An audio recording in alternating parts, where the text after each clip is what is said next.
Hello everyone, कैसे हैं आप सब। उम्मीद है आप सब बढ़िया होंगे। काफ़ी टाइम के बाद आपसे मिलना हो रहा है और आज हम इसलिए मिल रहे हैं कि मैंने सोचा है कि गाला के जो भी पेपर्स हैं उनके सेक्शन हैं, मैं आपके सामने उनका सॉल्यूशन रखूं। वो क्वेश्चंस कैसे सॉल्व होते हैं वो हमें देखना है और मैंने सोचा है कि जितने भी पेपर्स हैं वो सारे के सारे सॉल्यूशंस आपके सामने वीडियोस के फॉर्म में आपको भेजूँ और अगर आपको पसंद आ जाए तो अपने दोस्तों के साथ भी शेयर करिएगा। आज मैं पेपर 2 का सेक्शन ए शुरू करने वाला हूँ, ठीक है। चलिए शुरू करते हैं। पहला क्वेश्चन आ रहा है, in the given figure A B C is a rectangle then the values of x and y are that's. ये आपने पूछा है, राइट। देखो ये आपको दिख रहा है यहाँ पे x प्लस वाई किसके बराबर है, 12 के बराबर। कैसे पता चला? रेक्टेंगल में ऑपोजिट साइड्स जो होती है वो हमेशा इक्वल होती है, तो मैं ऐसा कह दूं x plus y is equal to 12। ये हमारी इक्वेशन बनूगी। अब AB जो है वो CD के बराबर होगा, क्यों? Because opposite sides of rectangle are equal, therefore x minus y is equal to 8 आ गया। ये हमारी बन गई सेकंड इक्वेशन। अब दोनों को एलिमिनेट करेंगे। कैसे करेंगे? दोनों को ऐड करेंगे, adding 1 and 2। x plus y is equal to 12, x minus y equal to 8। इस बात का ध्यान रखना है कि जब भी हम एडिशन करते हैं तब साइन चेंज नहीं होती। तो प्लस y माइनस का कट हो गया, x plus x हो गया 2x। ये दोनों ही प्लस में है तो 12 plus 8 मिलके कितना होगा स्टूडेंट्स? वो जाएगा 20। तो देयरफॉर हमारा जो x की वैल्यू है वो 20/2, देयरफॉर x इक्वल टू आ जाएगा 10। अब देख लो ऑप्शन नंबर 10 दिख रहा है क्या? वैसे पहला ही ऑप्शन दिख रहा है, लेकिन फिर भी अगर y की वैल्यू निकालनी है तो उसको किसी भी इक्वेशन में पुट कर सकते हैं आप। पुट इन 1, तो अगर 1 में पुट करते हैं, ये है हमारी first equation 10 + y = 12, therefore y = 12 - 10, therefore y equal to आ गया हमारा वैल्यू। तो इसका आंसर आएगा x = 10, y = 2। आया सब कुछ समझ में? चलिए सेकंड क्वेश्चन की ओर बढ़ते हैं। सेकंड क्वेश्चन हमारा आ रहा है, डिस्क्रिमिनेंट ऑफ द इक्वेशन हमें दी गई है 6x² - ax + 2 = 0। ये इक्वेशन है, इसका डिस्क्रिमिनेंट आपको दिया हुआ है 1। डिस्क्रिमिनेंट कैसे निकालते हैं? b² - 4ac, b² - 4ac की वैल्यू आपको दी गई है 1। अच्छा, यहां से ये सारी वैल्यूज कैसे निकालोगे? x² के बाजू में जो होता है वो a होता है, तो ये 6 है। b जो है x के बाजू में क्या दिख रहा है? -k, और c जो है वो 2 है। चलिए यहां पे वैल्यू पुट करो, -k का स्क्वायर 4 × 6 2 = 1। k स्क्वायर -k का स्क्वायर क्या होगा? k स्क्वायर 6 × 2 = 12, 12 × 4 = 8, 12 × 4 = 48 बच्चों। -48 अगर राइट हैंड से जाएगा तो क्या होगा? प्लस। तो देखो मैं ऐसा कह दूं k² = 1 + 48, तो यानी k² की वैल्यू आ गई हमारी 49, k = आ गया रूट में 49। कैसे आया? स्क्वायर इससे जाता है तो होता स्क्वायर रूट। अब इधर ध्यान रखना है, जब भी स्क्वायर रूट के बाहर दो वैल्यूज आती है तो हमेशा प्लस माइनस होते हैं, तो यहां पे आएगा +-7, यानी 49 किसका स्क्वायर रूट है? प्लस का भी और माइनस का भी, +-7 होगा। देखो ये बहुत सारे बच्चों को कंफ्यूजन होता है, वो जब भी ऐसा लिखते हैं x = 4 लिखते हैं तो वो x = 2 कर देते हैं। नहीं, वो गलत है। यहाँ पे +-2 भी आ सकता है। क्यों? क्योंकि जब आप 2 लिखते हो तो 2 का स्क्वायर 4 होता है, तो -2 का स्क्वायर भी तो 4 होता है, तो इसलिए दो वैल्यूज आएंगी +7 और -7। ऑप्शन क्या दिख रहा है? क्या दिख रहा है? देखो इन्होंने कंफ्यूज करने के लिए आपको 7 और -7 दिया है, लेकिन आंसर क्या आएगा? +7 और -7। चलिए थर्ड क्वेश्चन पढ़ते हैं। यहाँ पे बोला है 3 टर्म्स है, 2k + 1, 13 and 5k - 3। ये तीनों के तीनों जो टर्म्स है वो कंसेक्यूटिव टर्म्स है, मतलब एक के बाद वाले टर्म्स है। और कहां, किस सीरीज के टर्म्स है? AP के साथ। चलिए आपको बोला है k बताओ। AP में क्या होता है? सेम AP में कॉमन डिफरेंस सेम होता है। कॉमन डिफरेंस कैसे निकालते हैं? इन दोनों को माइनस करने पे जो भी वैल्यू आएगी वो वैल्यू इन दोनों के बराबर है। तो मैं d की जो वैल्यू है वो ऐसे निकालूं तो 13 - 2k + 1, यानी कितनी आ गई? 13 - 2k - 1, यानी 12 - 2k। लेकिन d की वैल्यू तो मैं ऐसे भी निकाल सकता था, 5k - 3 = 5k - 3 - 13 करके भी तो निकाल सकते हो। तो यहाँ पे क्या आएगा? 5k - 16। अब ये डी और ये डी को हम कंपेयर करेंगे। चलिए, तो 12 minus 2k equals to 5k minus 16। Minus 16 इधर आएगा तो क्या होगा प्लस 16, माइनस 2k उधर जाएगा तो क्या होगा प्लस 2k। तो 28 इक्वल्स टू 7k।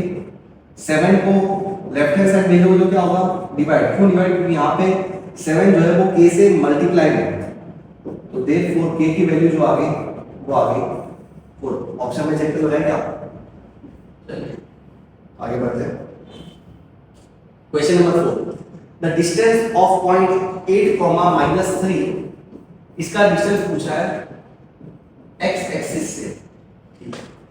एक नोट करके बच्चों लिख लेना कि जब भी किसी कोऑर्डिनेट का x y का अगर डिस्टेंस पूछे फ्रॉम x एक्सिस तो आप y कोऑर्डिनेट लिख देना। और वैसे ही सिमिलरली अगर y एक्सिस से डिस्टेंस पूछे तब x कोऑर्डिनेट कर देना, वही उसका डिस्टेंस मिलता है। समझ गए?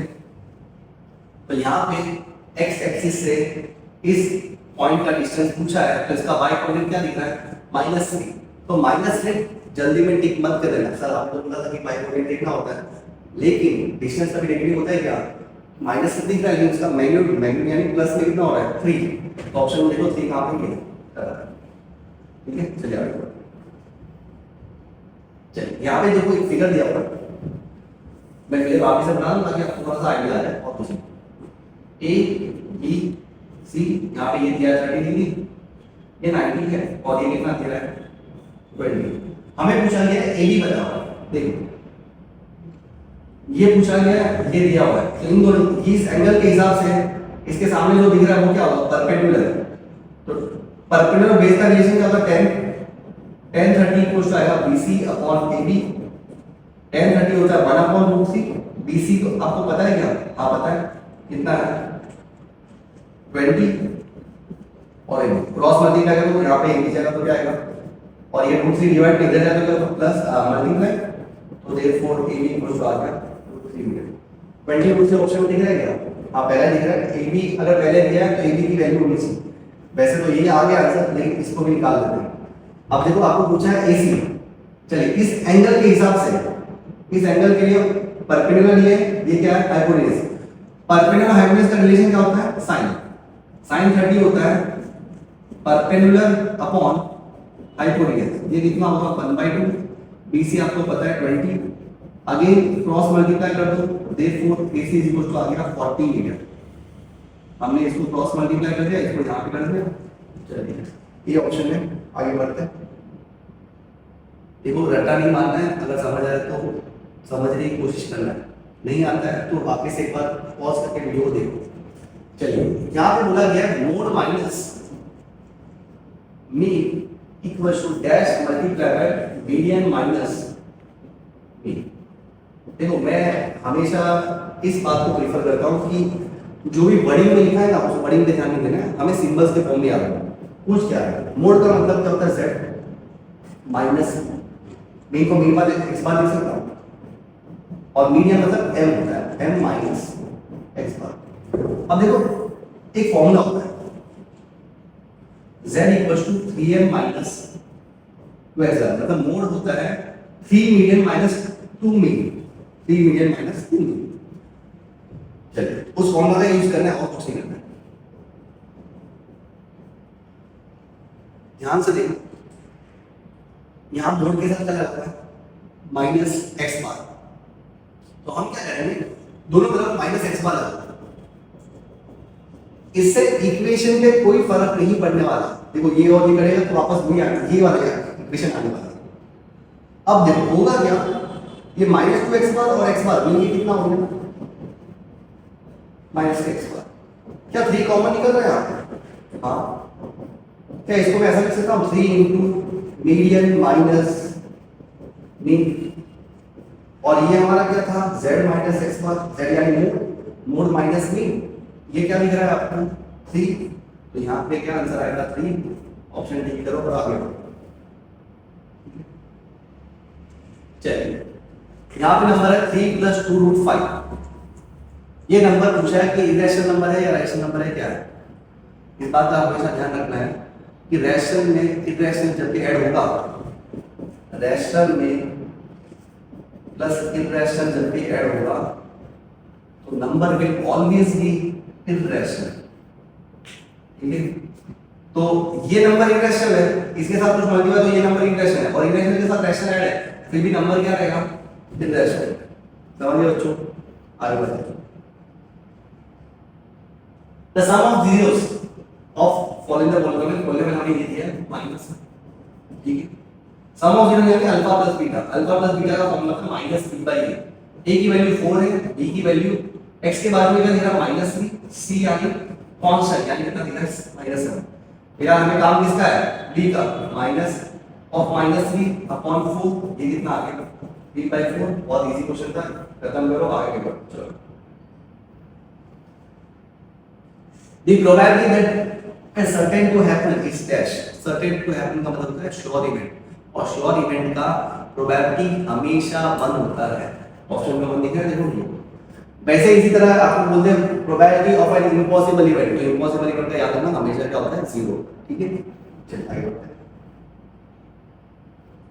चलिए, यहाँ पे कुछ पूछा गया है cos square theta minus cos square theta, और बच्चे जल्दबाजी में 1 कर देते हैं, वो गलत है क्योंकि हमारा जो आइडेंटिटी है वो कुछ इस तरीके से cos square theta minus cos square theta वो होता है 1।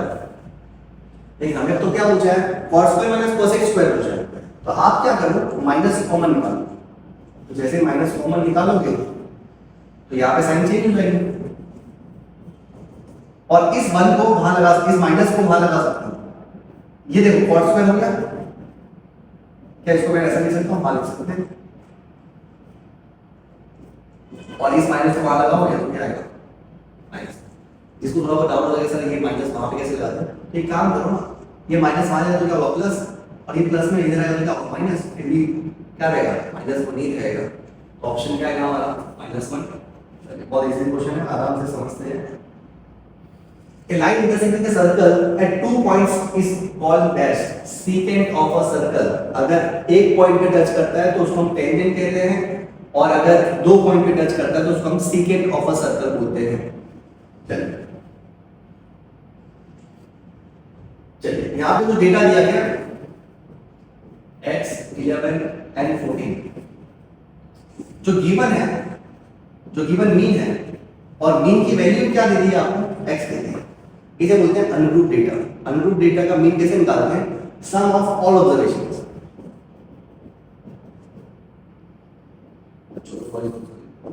मैं अच्छे से लिख देता हूं, सम ऑफ ऑल ऑब्जर्वेशंस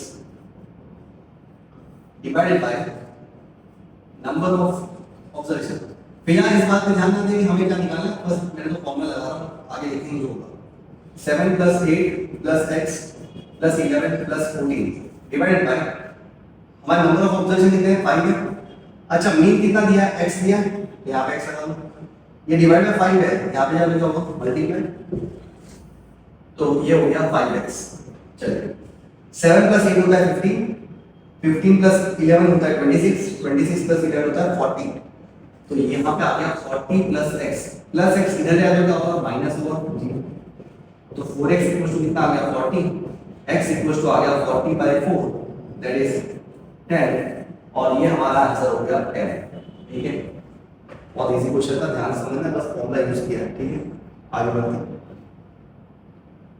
चलिए, for any two positive number integers a and b, क्या ये होता है? ये तो फर्स्ट चैप्टर का फॉर्मूला दिया हुआ है कि HCF दो नंबर का HCF दो नंबर का LCM उनका प्रोडक्ट उन दो नंबर के प्रोडक्ट के बराबर होता है। तो क्या ये ट्रू है? Yes, it is true.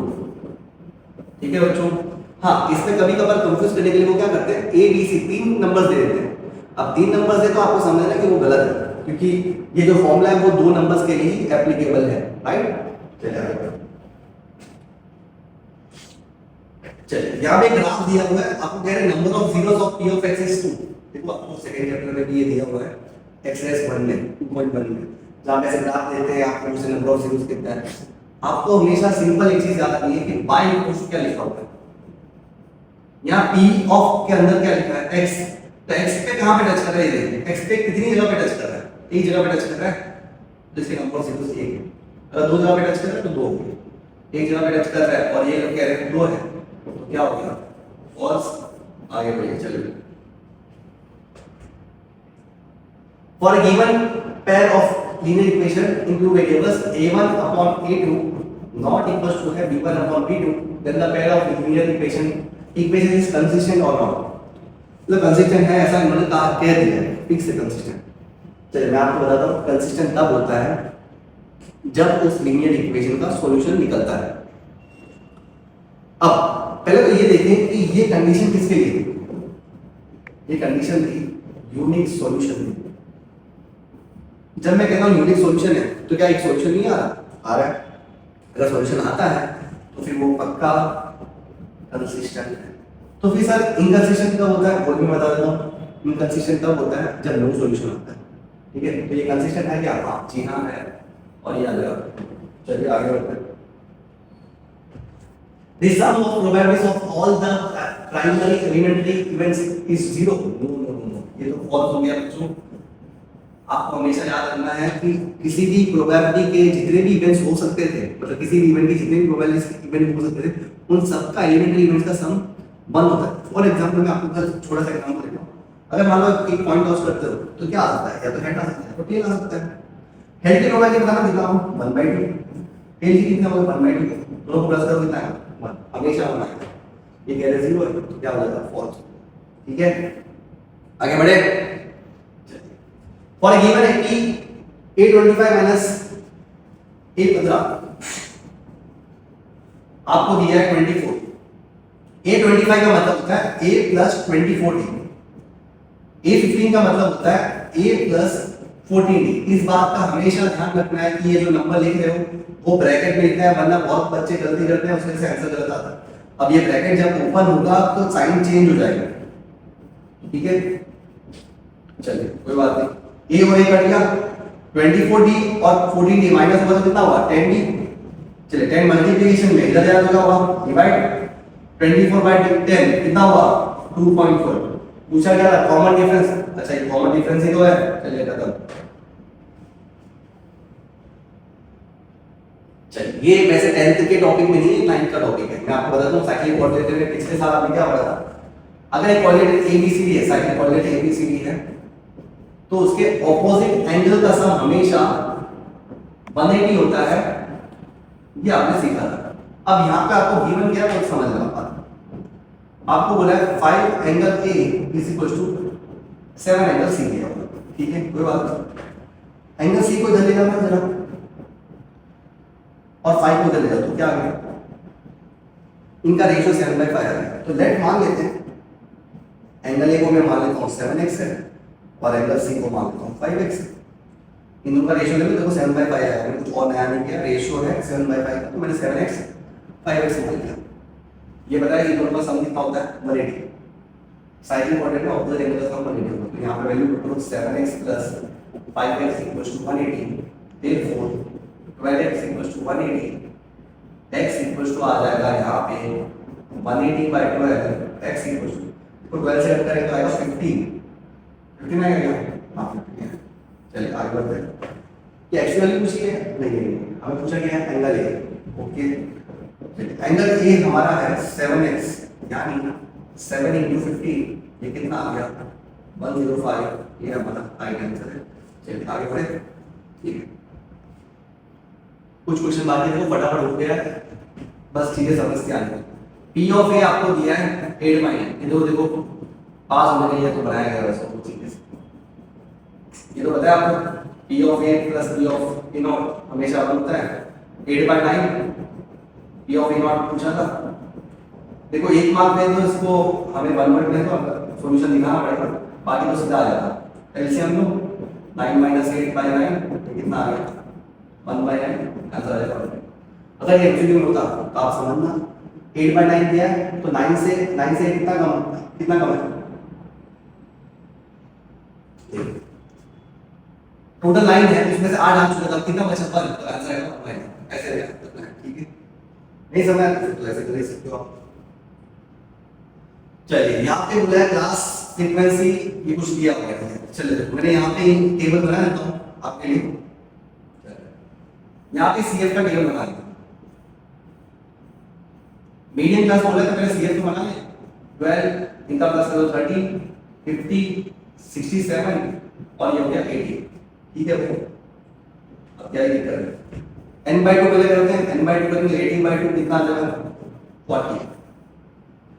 Medium class होने के लिए आप क्या करते हो, n by 2 करते हो तो 40 निकलता है। अब 40 यहां देखना है किनसे बीच में आएगा, इसके बीच में आएगा। अब इसके बीच में जब आएगा तो आपको क्या करना है, उसके नीचे जाना है। इन दोनों के बीच में आना है, नीचे जाओ। ये F होगा, ये CF होगा और इसके जस्ट बाजू वाला होता है मीडियम क्लास। तो हमारा जो मीडियम क्लास है वो आ गया बच्चों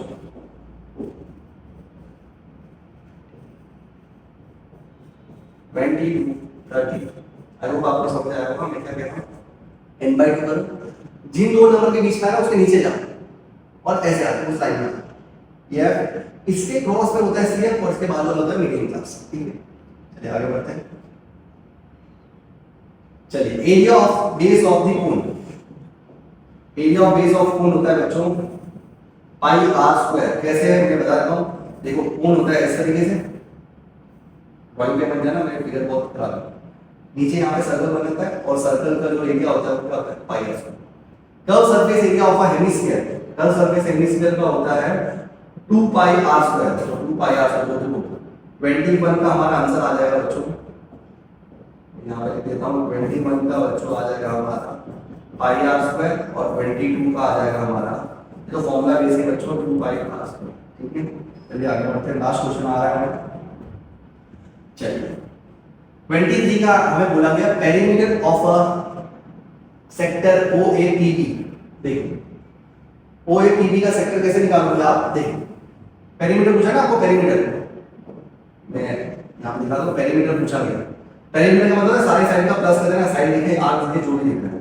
चलिए अब यहां पे देखो ये आर है, ये आर है और ये कितना दिया हुआ है आपको L दिया। तो इसका पेरीमीटर निकालना है आप कैसे निकालोगे 23 का। पेरीमीटर होता है एक होगा R प्लस L, ये कितना आ जाएगा बच्चों 2R प्लस L। तो 21 का ऑप्शन आ जाएगा हमारा, ऑप्शन कौन सा दिख रहा है C। 22 का याद रखना बच्चों, 24 का सॉरी कि area of minus sector OARB। जब ये माइनस सेक्टर दिया होता है तो उसके लिए फॉर्मूला, अगर L दिया है आपको, लेंथ ऑफ आर्क दिया है तो उसके लिए फॉर्मूला सीधा आंसर याद रखना 1/2 L into R।